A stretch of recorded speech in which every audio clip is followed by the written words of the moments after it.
What's up, everybody? This is episode 2 of Toad Talk. We're here with LPGA player Polly Mack. Thank you. This is going to be a fun one. All right, Polly. Okay. First off, what is your favorite memory on the LPGA Tour so far in your career? I will leave my best finish in Oregon last year, T4. It was just an incredible week. I just came back, bounced up from a tough stretch where I missed cuts, and then finally I figured out what was missing. And yeah, just an incredible week with my caddy. We had lots of fun. Lowest round of the entire career. And Well, what was the number? 9 under in the first round. Wow. And what course was that in Oregon? That was Portland Classic. What's the course called? I would have to look it up. I think it's Columbia. I actually Columbia, Edgewater. I grew up outside of Portland. That's right. Very cool. Yeah. 9 under. Jeez. So that's a par 72. It's a 63 or 64? Or 60? I believe it was a 63. Yeah. 63. I'm not good with math. 63. I hit 63 after like 15 holes. Turn 63 next year. I turned 63 next year.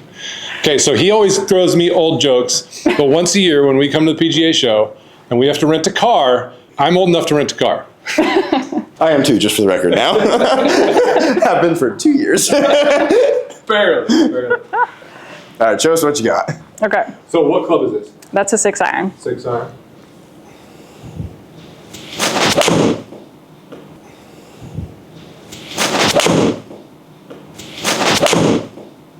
How far do you usually hit your 6 iron? So I'm still in meters. My stock number is about 160, 162 carry. That would be a 172 to 174 yards, I believe. Maybe a little more, 75. So you and your caddy talk meters, not yards on the course. That's right. That isn't doing conversion, to be fair. To confuse the competitors. And is your caddy? Yeah. She said it's 162. I don't block that off again. Exactly. Is your caddy from Europe too? Yes. Yeah. Okay, so there's no. Okay, so she's already locked in. That's right. Cool. Sweet. Oh yeah. Okay, so that 6 iron went 187 yards. What do you typically hit your 6 iron? I think around 175 carry. I think now that it's a little warm inside, maybe a Little run. further, yes. Your speed is wearing off. It's just an extra 5 yards with your presence. So Right. what's the longest drive you've ever hit in your career? So I never really step it off. I think caddies do have to fill out this sheet on LPGA with some numbers, and I think there's some carry numbers in there, or total numbers. Probably Arizona, high elevation, lots of bounds on a dry course, maybe like a 350. Oh, That's my guess. I don't know. Yes. I've had pitching wedges into par 5s before with That's a little beautiful. downwinds. That helps with scoring, doesn't it? That helps with shooting 9 under. Just a Absolutely. little bit. That's awesome. We'll take a look at that later Yes. as you go 350. Okay, so this is a long par 5. Your second shot's a 6 iron. Let's see how close you can get it. All right. You're 186 out. Okay.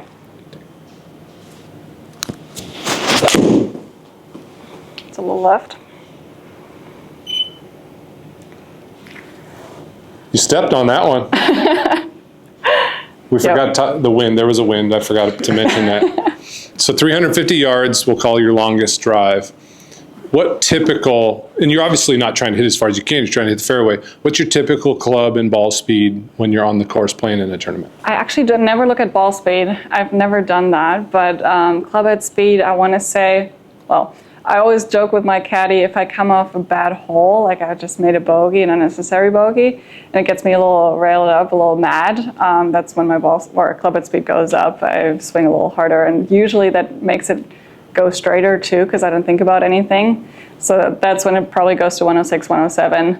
Wow. The normal one would be 104, 105 on the course, I think. Yeah. Okay, so later when we're doing our speed training, we're going to tell Polly, you just made a double bogey, you 4-putted, and you're on the next tee box. Now you got to step on it. That's now right. we know her trigger. Okay. Still left. You play Titleist, obviously. Yeah. Pro V1X? Pro V1. Pro V1. I haven't done a ball testing in a minute. They did come out with a ball just recently again. So I have to check that out. But, Yeah. yeah. Very cool. Before we get to the next question, on Yeah. that same question, is there a secret to why you only track club speed? Because a lot of people are big proponents of they only look at ball speed and that's the only thing they look at. So like, why don't you necessarily pay attention to that? I think I've never been taught to look at ball speed. It's never been important for the part of my game that we've worked on. Club head speed was always fun to look at, and ball speed, I think the guys sometimes were talking about it when the ones that I was practicing when I was a junior, but yeah, just part of practice was always club path, attack angle, maybe launch angle, dynamic loft, but ball speed was just never in the That's big cool. picture. I mean, it's a good example because like for us, we have people all the time asking ball speed, ball speed, ball speed, and we're big proponents of club speed first because that's your Yeah. potential and that's your ceiling. It's like you hit it in the center. Like she's not missing the center of the club face. That's why. You can do the math to get the ball speed calculated. So it's really cool that you track club speed more so than ball speed actually. Thank you. Yeah. To kind of go full circle on how we came about to speed toad was a lot of people in our world only looked at ball speed. They'd put ball speed up there in their speed training sessions and only focus on ball speed. And we kind of from day one said, well, if we can just solve for club speed, we know that we're going to be able to deliver with a semi-square face.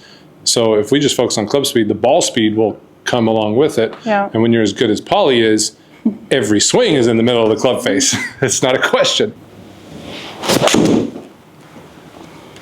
Felt good. Okay, so you've hit a 350-yard drive before. You had pitching wedges into greens. What's distance mean for your game? Like, how's that help benefit yourself? It's always been a big part of my game. I've always been a long hitter, or considered a long hitter. It started out a little all over the course and finally got it dialed in a little bit. And once you do figure that out, I mean, it's hard to pick up distance now that you're on tour. You don't want to mess up your swing. You don't want to mess up your game. So it's really, you got to figure that out in junior golf when you still grow, you still have so much potential to work out, right? And yeah, having wedges into greens where other people hit hybrids or 3-woods into greens, or even a wedge from the rough, that's not going to hurt me. I can get the spin control out of the rough figured out. Versus, yeah, having longer irons into greens on a short pin tucked behind a bunker. I just have different options there. I have a high launch, high spin, so it just makes things a lot easier on the course. Yeah, that seems like that would mess with a competitor's head. Like I'm hitting wedge and you're hitting a hybrid. How's that going to make you feel? Like Yeah. That's tough. Talk about pressing. Yeah. Plus, actually, I mean, it's been a big controversial on tour lately with pace of play and people getting slower out there. Walking ahead 50 yards, I have an extra, usually 4 or 5 minutes to figure out what I'm about to do. We can talk about the shot while everybody else is hitting. That's a good point. You're not Nice. going on the clock. That's right. Yeah, you really just, okay, let's focus. That's Yeah. cool. So you also said something really important in there is that junior golfers should pay attention to speed. What age do you think is good to like start getting people to be swinging faster and focusing on speed versus now, like we've seen a lot of kids who are 8, 12, 15 years old going into high school and they're just focused on, I just have to hit the center of the face, I have to hit the fairway, it's 230 yards and I'm trying out for the guy's team, but I just got to hit the fairway. Yeah.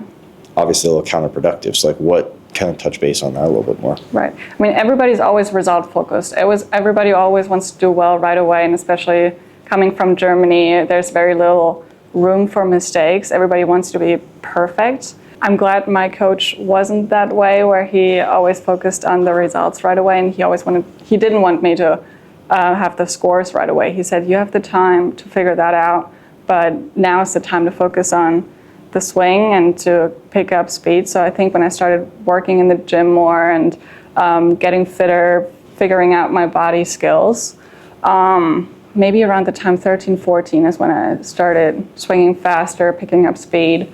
And around the time of when I was 16, I was already hitting it past a lot of girls out there. That's really cool. Where do you think you'd be at if you had a different coach who wasn't teaching you about speed? Do you think you would be in the position you'd be in right now? I might be a touch better in the short game area, but again, that's something I can still figure out. That's something I can still spend a lot of time in and immediately pick up on.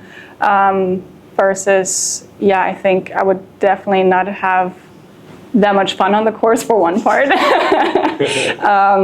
And for the other, it's just a huge advantage that I couldn't imagine live without right now. I mean, I would figure it out one way or the other, but it's just so much more fun. And it's something I have in the pocket that I won't lose anytime soon. So it's good to have. You've shot 63, you've played around the world, you've won tournaments.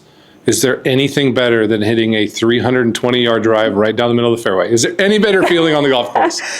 You know it as long hitters. It's hard to explain that feeling to someone who doesn't do it, right? Like that feeling when you know you crushed it, and when people say, oh, that must be a good drive, and you just know it is, and it's going to fly forever. It's just that feeling.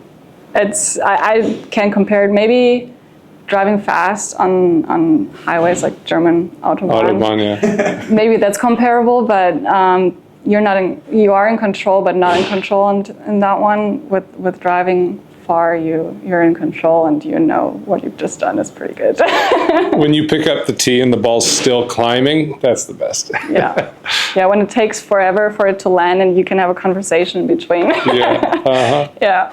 Love it. Okay, so we talked about this a little bit as we had lunch earlier. Talk to us briefly about your journey in your career to get to this point where you are now. How did that pan out? I try to keep this short. I was born and raised in Berlin, Germany, and I started out very little. I was 3 when I first touched a club and started swinging and had fun with it. Played other sports besides, and never was the best in golf at any point in junior golf. I was always out there, but I never belonged to the best. And honestly, LPGA back then sounded to me like this dream that's just so far away in the stars. I would have never thought to meet LPGA players, and definitely even further away to play amongst them. I always dreamt of playing in the Olympics at some point, and it's still a dream of mine. And that my coach said, you have to turn pro to be in the Olympics, and I didn't know that. So that's when I first started thinking about turning pro eventually. But going into college, that was just, goal by goal, just playing well in college, have fun with it, see where I can get with it. Transferring to Alabama was a huge step for me, where I really knew if I transferred, I could become a really good player. The coaches made me a really good scorer out there. They made me understand how to play, we call it boring golf, with the game I have, which doesn't mean playing boring golf, but it just means, being smarter about it on the course, maybe taking a 2-iron sometimes because I'd rather have a 90 yards pitch than a 60 yards pitch into a green. And then I became All-American at the end of my career in college. Wow. And decided I wanted to turn pro. I got my tour card while I was still in college for Epson Tour, jumped right on, and played half a year on Epson after graduation. Went really well, got a top 3, I think, within my first 4 events. That bumped me into the top 35 to go into final stage of Q school, and got my LPGA card for 23. Wow. Something about her career is similar to speed training in that we all have maybe our speed goal that we want to be at one day. And, LPGA was this end goal, but nothing she hyper-focused on. She more just trusted the process, one step at a time, become a good junior golfer, make it to college, become a good college golfer, and just trusting that the process will end up where you want to be. That's cool. It's a long process, though, with lots of ups and downs. Absolutely. I mean, I've been at the lowest lows and the highest highs already, and definitely the highest highs makes it all worth it, but the lowest lows with golf, especially because it's all you and yourself out there, it can be hard. Yeah, I bet. Yeah. All right, another 6-iron. What's the scenario? What's the wind doing here? A little bit of help. 179 to the pin. 179 to the pin, so we got to back off a little bit. Yep. 179 to the pin. It's a front pin. We're looking for carry. We're just looking to carry them. It's a front pin. Yeah. 179 carry.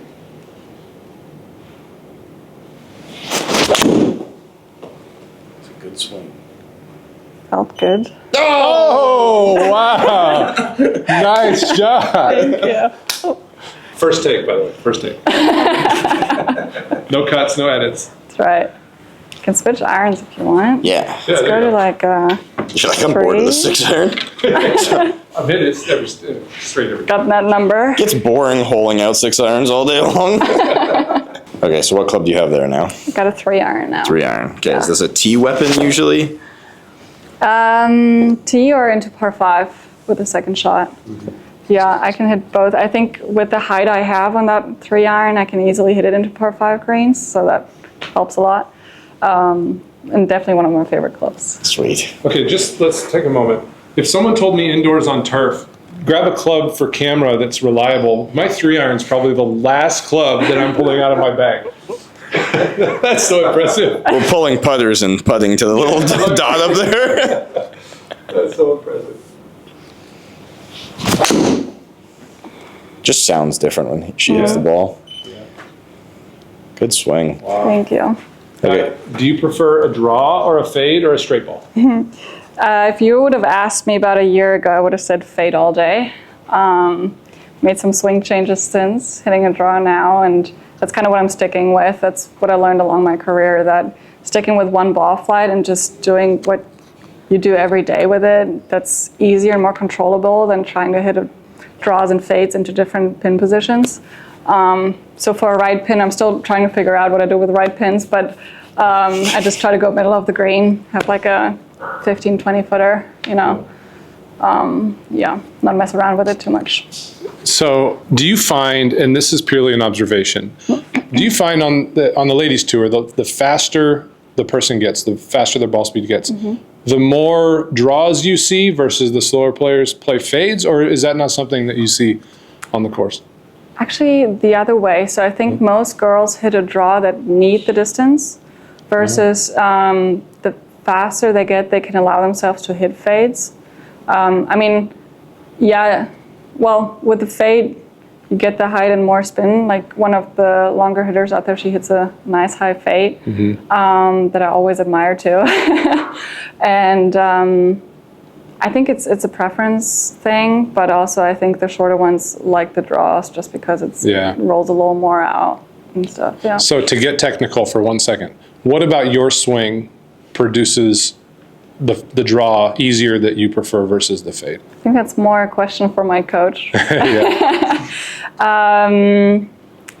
When I was hitting my We'll pause. That was a selfish question because I want to hit a fade, but I can't stop drawing the ball. So I'm trying to find self-validation for my game right now. Gotcha. Whenever I was hitting a fade, my coach called it the fake fade because I was mixing things up in the swing that was uncontrollable, and that was always Guilty. That's how I hit fades. Uncontrollable. Uncontrollable was the word that I resonated with there. So he said probably to just have more consistency in your swing, I think a draw would fit your game better. Cool. Speaking of your coach, big thank you to Rio Pinar Golf Club here in Orlando for hosting us here. It's raining outside, beautiful indoor facility, so thank you very much to Rio Pinar. Okay, so we talked about your journey to the LPGA Tour and turning professional. What advice do you have for young women out there who are looking to do the same thing? That's a good one. Let me think about that one. Got her. Hit the ball, think about it. Go ahead. Far and straight.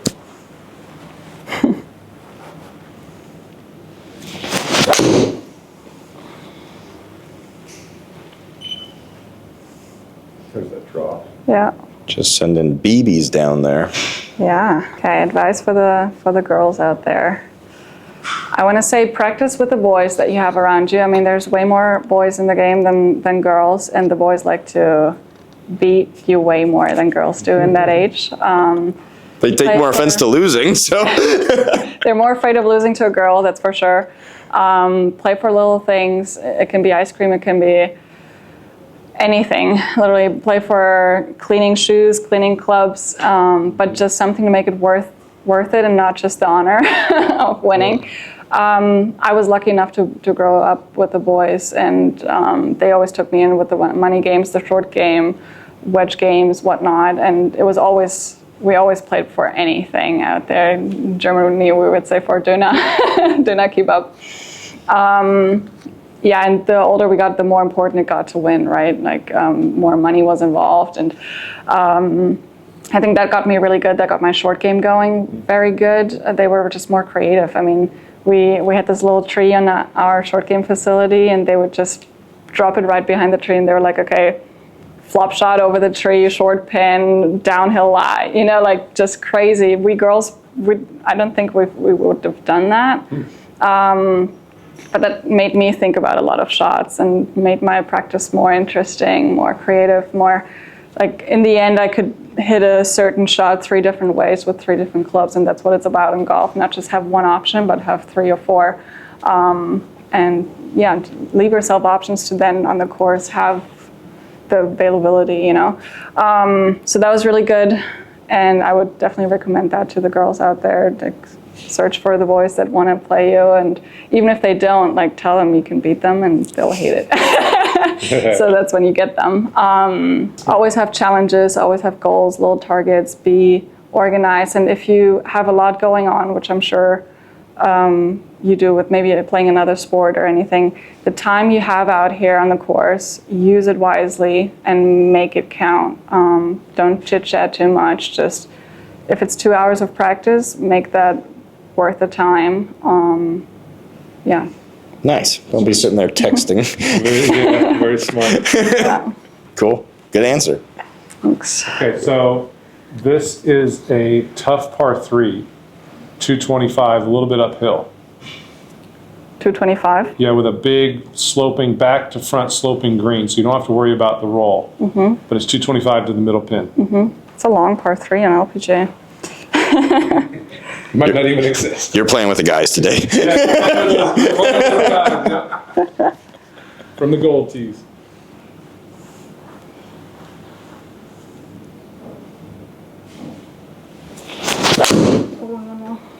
It's not good. Missing a right Here's the thing. by a lot. That's why We're long drivers. Yeah. We get 6 mulligans. So you got 5 more attempts. Oh, okay. I'll try one more.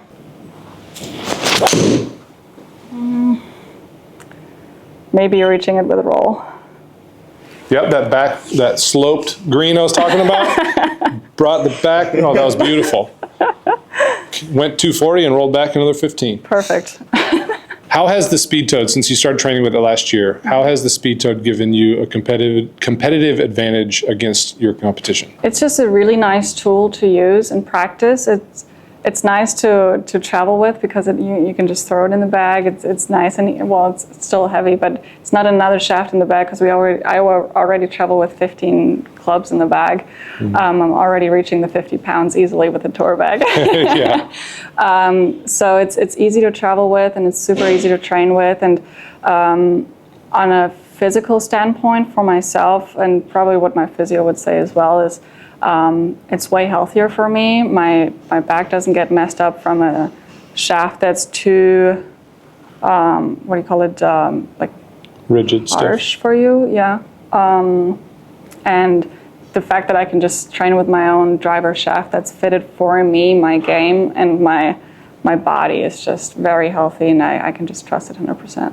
That's awesome. Okay. Fast round here. We got some fun ones for you. You're stuck on the deserted island.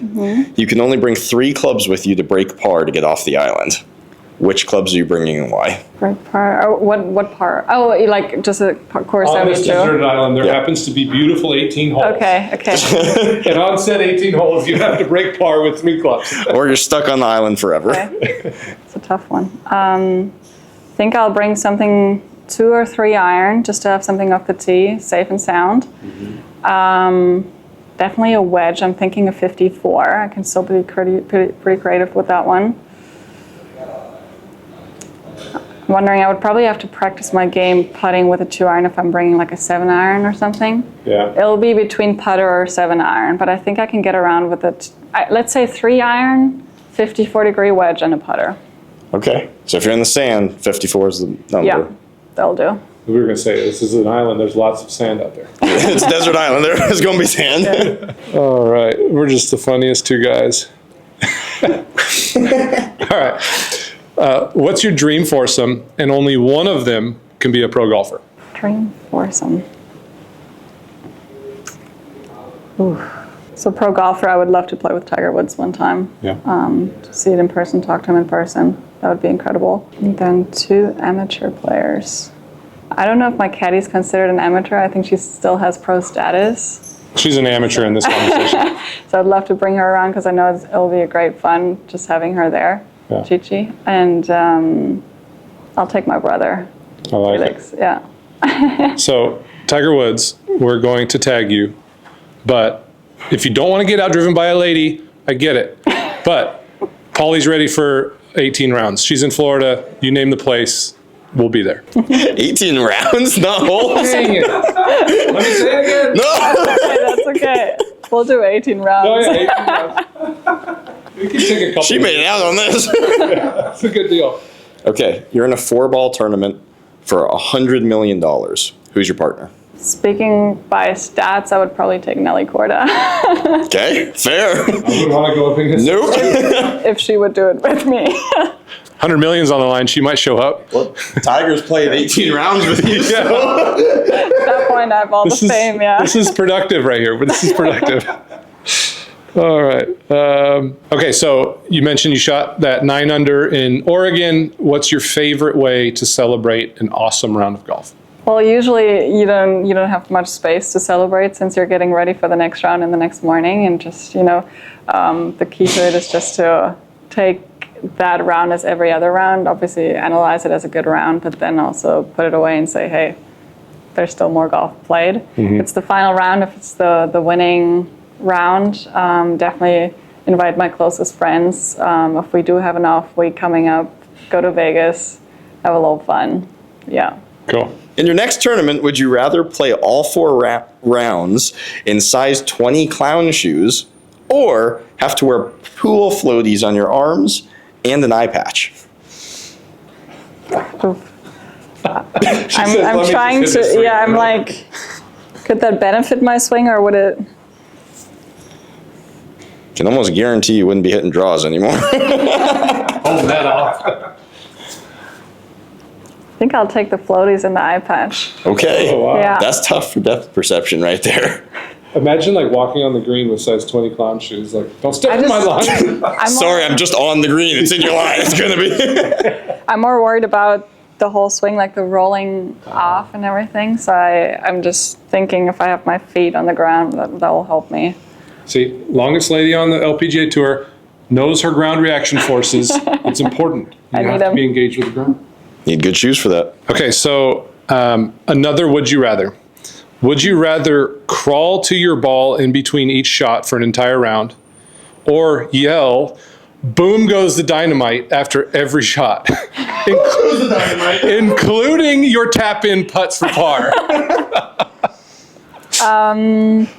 You're crawling 6,600 yards or you're yelling boom goes the dynamite potentially 70 times. From a physical standpoint, I would say the crawling because it actually keeps my mind, my brain going.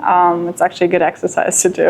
Little left brain, right brain activation. Yep, Yes. You're going to be hitting the ball great that round. But from a personality standpoint, I'm going with that. What was it? Boom goes the dynamite. I just wanted to Show us one right now. Show us it. 3 iron, boom goes the dynamite. Boom goes the dynamite.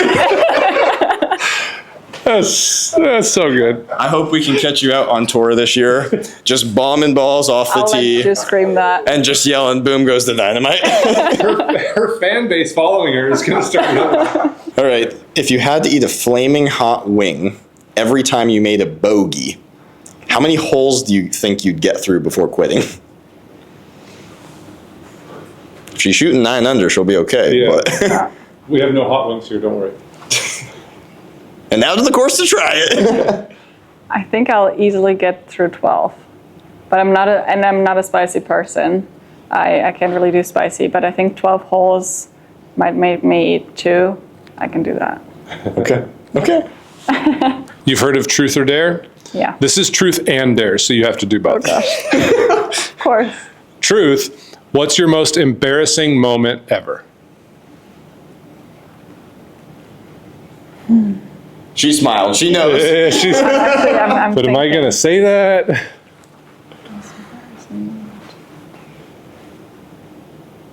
think just on a regular forgetting my pro-ams, people's partners' names. That's pretty bad. That's the worst. Nice shot, bud. Yeah. I feel like I'm pretty, well, I'm a goldfish. I often forget things, names, whatnot. I often have my caddy bring me stuff that I forgot. I showed up at Alabama team practice one time forgetting my bag at home. I was pretty solid. That's good. That's rough. I don't know if I ever forgot my glove at home. I usually had my pitching glove. Okay, but I forgot my suit on my wedding, so had to make a quick little Yui and grab that. So can Amy confirm? I did. He's like, I had to turn around. I forgot my suit. Wow. walked back into my house, and my dad goes, "What are you doing here?" Forgot my suit. See ya. Okay, and for the dare is to hit a left-handed drive with your right-handed driver flipped over and post it to your stories and say, I've got a new shot in the bag for 2025. Wait, a left-handed drive with my right-handed driver turned around? Flipped over. Or, on demand, you Okay. can shank your 8-iron. Oh yeah, I can do that. Oh, that's no problem. Pretty sure I can. Yeah, I was double checking what's in. I'm just gonna aim a little There you go. this way. That's still pretty good. You got that so high in the air. Too good. That's half my approaches into par threes. Hold on. Cut down the fairway. Let me see.